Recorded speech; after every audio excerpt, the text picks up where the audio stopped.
So I got me this 87 Suburban. Pretty great shape. Few things it needs. First thing being headliner. So I ripped it out.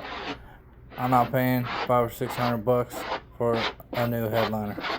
Just gonna redo this one, and I'm gonna show you how. First thing I did, take it out. Use this razor blade scraper. Scrape all this foam crap off of there. Took me a little bit. It's a little dirty. I used my shop vac to clean it up. Kids were having all kinds of issues. I don't know what was going on. It's kids, okay? It's really easy to scrape this stuff off with that razor blade. I scrape it up, down, left, right. It's not even hot cold in there. We literally only have a fan on. Turns out pretty clean. Takes a little bit, but it's well worth it. Easy, pretty easy job. Get dressed and you can come out. Okay, get dressed and you can come out here. This is like nails on a chalkboard for me. I've always struggled with the sound of even talk on it.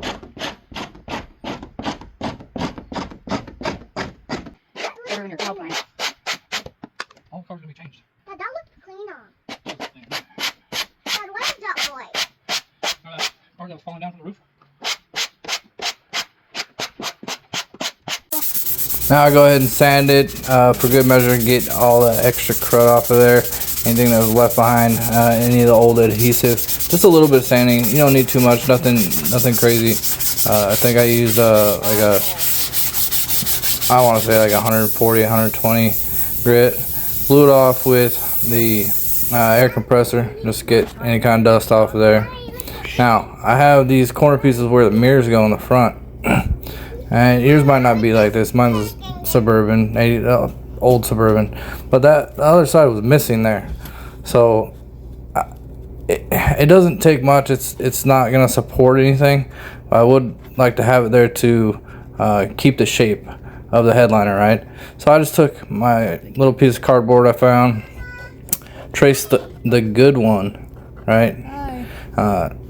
And then took it up to the other side and traced where I was missing.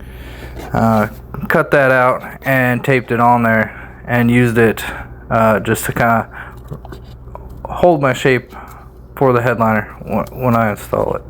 It doesn't take much once you get the glue on there and you put it back. If you are missing anything, like I said, if it's just a small piece, I don't think it's a big issue. So this worked out great for me. You can assess your own situation, but there it is all cut out. And I just taped it right on there. Looked great, worked great.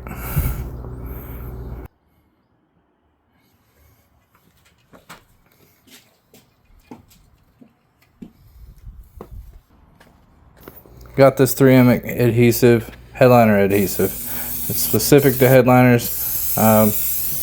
It was a little more expensive than the other 3M adhesive, but I figured I'd go and get it. I think it's about 20 bucks on Amazon, but I had to pay a little more at AutoZone.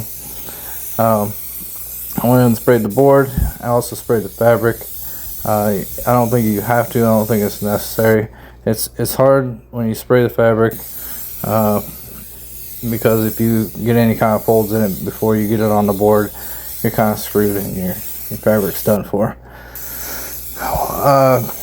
Now when we went to put it on the board, well, we had an issue and we messed it all up, so we had to do it all again.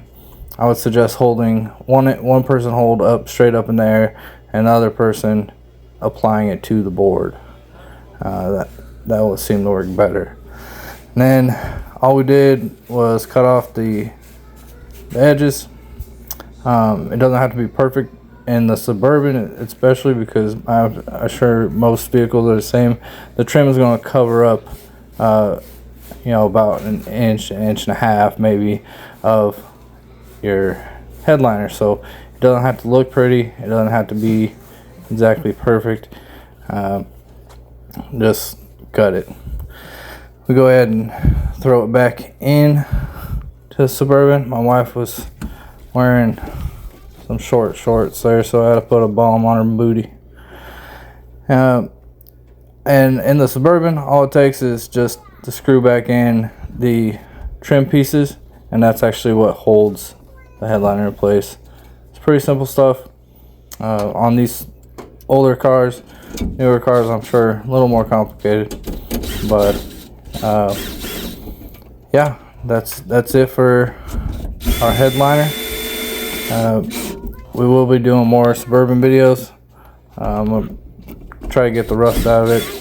I might do a new interior, like a 2021 Escalade interior, seats and console. So if you want to see any of that, go ahead and hit the subscribe button. We will be videoing all that and hopefully getting better at making videos while we're at it. Might have to hire a cameraman. My wife is, well, she tries her best. Thanks for watching. Hopefully this will help you in some kind of way. At the very least, maybe encourage you to do this yourself. I've never done this before. My first time. There's a couple blemishes you see there, but overall I'm 100% happy with this. It cost me about $50. It only took me about 2 hours, so definitely worth it. Looks great. The camera doesn't do it justice here in the dark, so appreciate your time. Hopefully you guys have better luck with it. Let me know in the comments if you've done anything similar to this, and if it worked out for you and what you learned about it. Thank you.